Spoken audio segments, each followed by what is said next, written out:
Definitely an analog DJ all day long.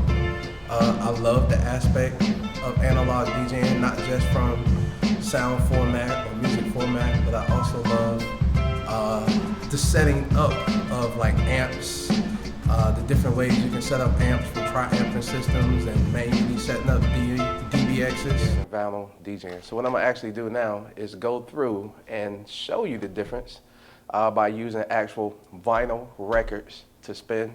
Something I haven't done in so long, and I didn't realize that there was such a big difference between using actual analog records versus digital records or controllers until I actually started to do this documentary.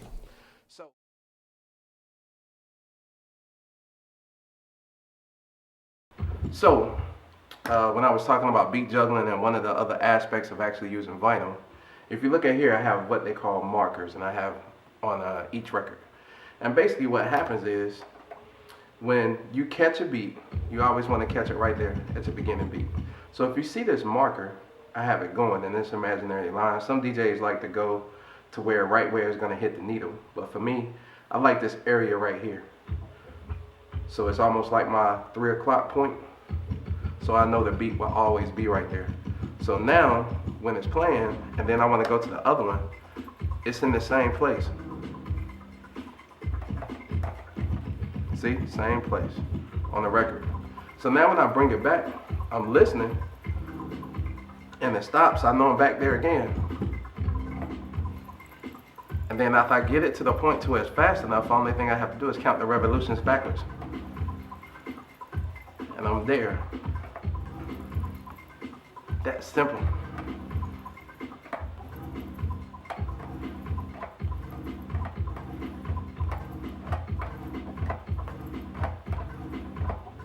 And that's beat juggling.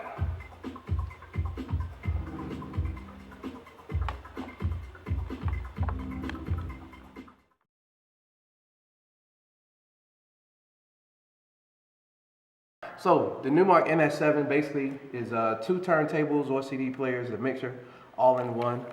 As you can see, it is 1 unit. That's it, and it just sits in this coffin just to make it carry easy, and it gives me a little height too. So there's no more of hooking up 2 turntables inside the mixer. Everything right here is one thing. The only bad thing about this is that if it's one thing goes wrong and don't work, then the whole thing is crap after that. That's why it's really important to take care of your equipment. Anyway, so we're gonna fire up Serato DJ again, the laptop. We already have our Numark turned on, so as soon as Serato DJ comes up, it should recognize that the Numark is there. And then if you take a look at my screens here, the same display that I see on my laptop, I have on these 3 screens here.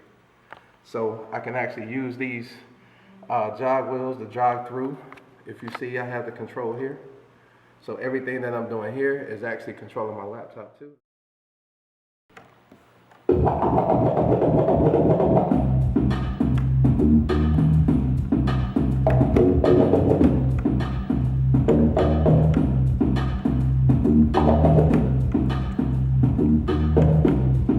See, now I'm using my hands to come back, to bring the beat back, to catch the beat.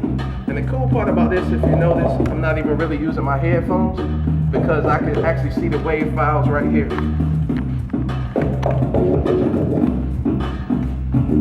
Flanger effect, once everything lines up perfectly, it's gonna sound like you're running through a tunnel. I go on and on, can't understand why I last so long. Superpowers, back to the 25,000 hours, back to the plane, cracking like 1,000 miles. Get it cracking like 1,000 miles.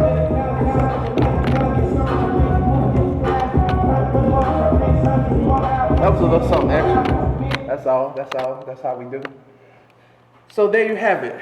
The digital way of DJing, the analog/digital way of DJing. It does the same thing, but again, to me, as I talked about before, the downfall to this is that it allows anybody to be a DJ. So if you never ever go through the aspect of understanding what sound sounds like, what signal flow sounds like, what connecting your equipment sounds like, you're gonna get some garbage sound and it's not gonna sound good, and you're not gonna be able to sound as good as what you're hearing right now. because I'm the dopest DJ in the Bay Area.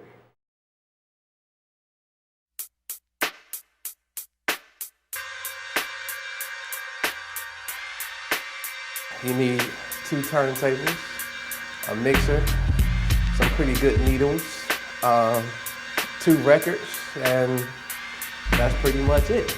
Everything that happens, you have to be on point.